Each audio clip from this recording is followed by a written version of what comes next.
Okay, everybody, welcome back to my channel, The Christian Mechanic. It's the last of the Tekton ratchets that I had picked up. This one here is the 1/4-inch drive ratchet. It's I believe it's 6.5 inches long. I didn't do the 3/8. It's about 3/8 was about 8.5, almost 9 inches long. Anyway, yeah, this is 6.5 inches long ratchet. Again, it's made in Taiwan. I believe it's a chromoly.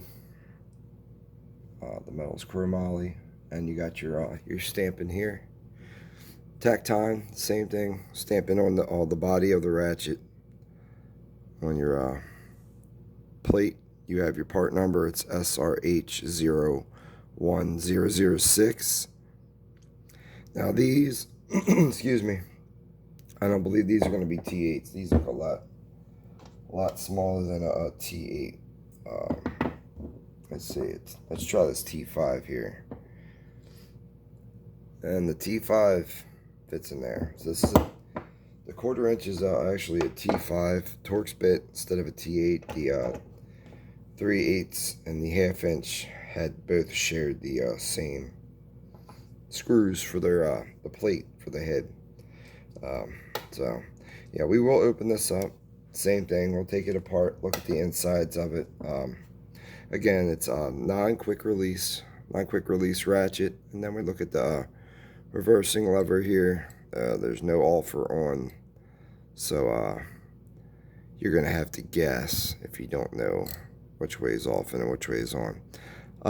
Anyway, the plate, the switch is actually, it's recessed it pretty well in there, just like the rest of the ratchets. I'm looking at it. It might be made of cast. I'm not really sure. It might be a cast switch. So I'm just going to back out a little bit here. And then we're going to go ahead and we'll just take this apart and take a little look on the inside. Oh yeah. The handle. Sorry.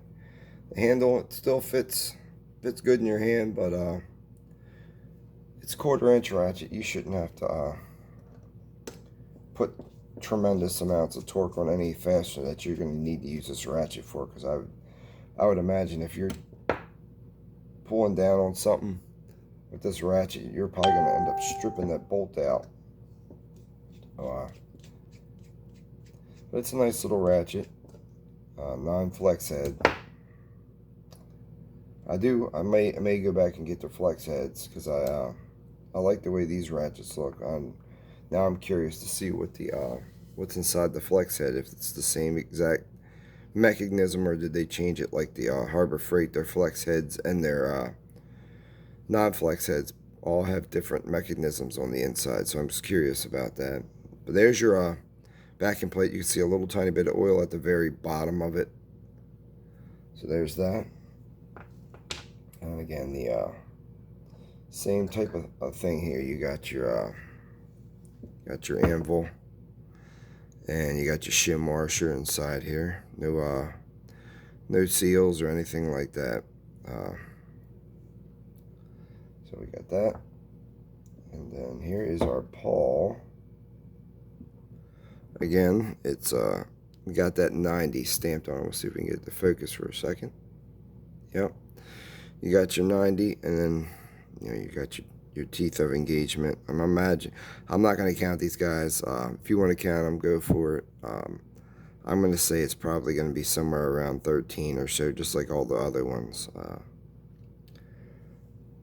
And then here's your anvil, and it fits right over that anvil pretty good. It's covering the gears pretty good. It's not hanging off over the edge a little bit here or there, so that's not bad.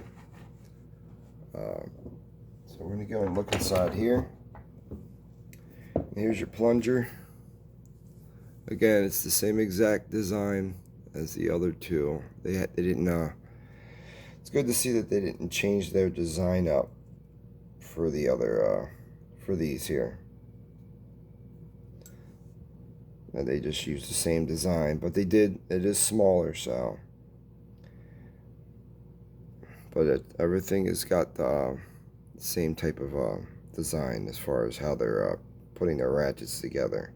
There's no big surprise in there. You're not opening it up and finding something with a dual pawl or something with, something like that. Like I said, everything's the same.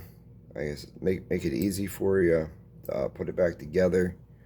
The less moving parts, the better, I think. Less chance of losing something. Yeah.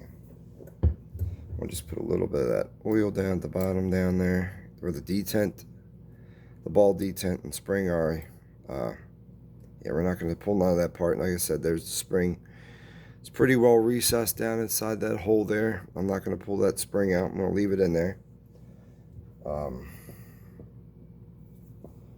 I said, I'm going to do the same thing I just did with the other one. I'm just going to put some lubrication in the very back of the ratchet where the metal and the body rub together. Just to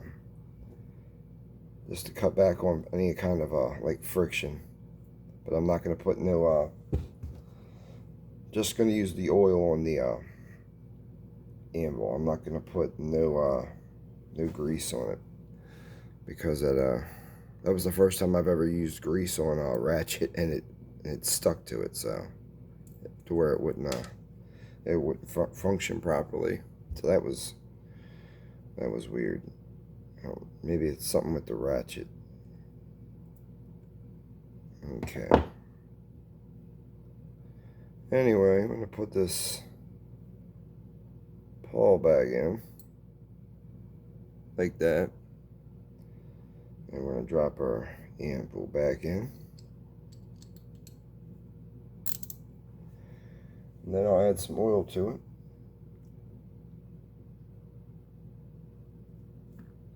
Around the edges at the top. Oh, and I shouldn't have did that. That's the same thing happened to me with the other one that knocked the pawl out. Put the pawl bag in. Try to get nothing on that. Okay.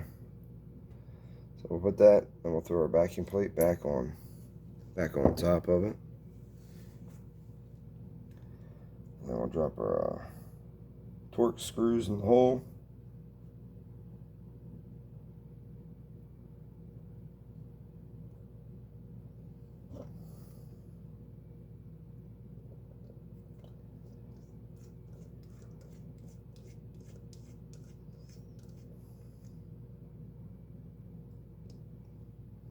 Alright.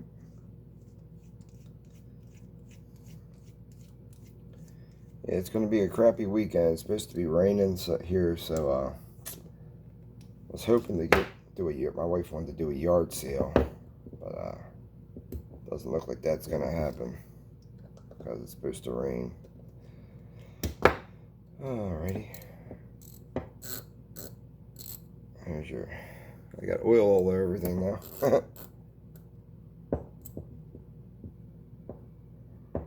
Now, that is not... 1 second, people. I'm not liking this. Why is it already locking up? All I did was put some oil in it. Alright. Let's open this back up, because it is not responding. Now it is. Now I wonder if me torquing these down too tight is if that shim washer inside is causing this thing not to so let me snug these back down finger tight and see what happens. Look at that. Now it's not working again. That is so weird. Let's try it the other way. Now I didn't even torque them down that time. Yeah, it's not working now. Let's take this plate off and see. I wonder if maybe, let's take a look at it and see what it's doing. Like I said, I've never had a issue with ratchets like these. Them Icon ratchets. I took them apart. I put oil and a little bit of grease on the gear, and it torqued them down nice and tight, and they were fine. This one, however, is not. Let me wipe this plate off a little bit. Yeah, look, it's not even Jeez. Yeah. Okay, so there. Let me just wipe some of this oil off. Jeez. Maybe I'm not going to be able to put any kind of oil. Maybe I put too much oil. Let's see. Let me wipe some of this out. Top here. It's not a whole lot in there. I don't know. I'm understanding that. Alright, we'll try and put this pawl back in there again. Maybe the pawl got in there was bent. Let's see. Let's try it one more time. Let's try this one more time.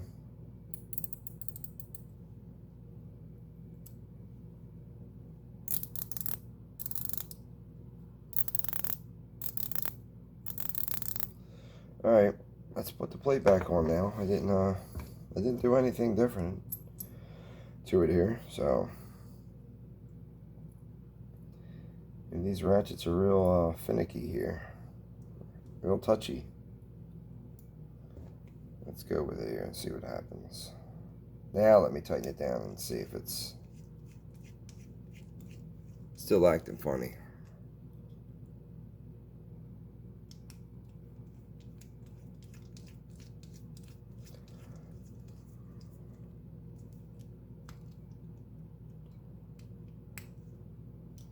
Okay.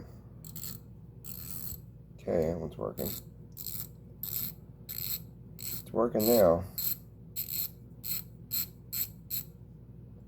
Try that way again. Okay, there we go. I don't know what that was all about. That was weird. Like I said, I'd never taken a ratchet apart before and had put lubrication in it and have issues like that. That was odd. Anyway, there you go, guys. Like I said, these ratchets were under 20 bucks. This one here was probably around 14, 15 bucks. Good deal. The mechanism inside looks pretty strong, plenty strong. It doesn't look like it's cheaply made. Again, your anvil wiggle on your anvils are all three ratchets are really good. Again, you got your 90 tooth, so you got your fine tooth mechanism inside, and I guess you got your stamping on there. It's nicely polished. It's easy to clean up. Sorry. Anyway, I just want to thank everyone for watching. Just hit a like if you like it. If you don't, hit the down button. And just have a blessed day. Thank you, everybody.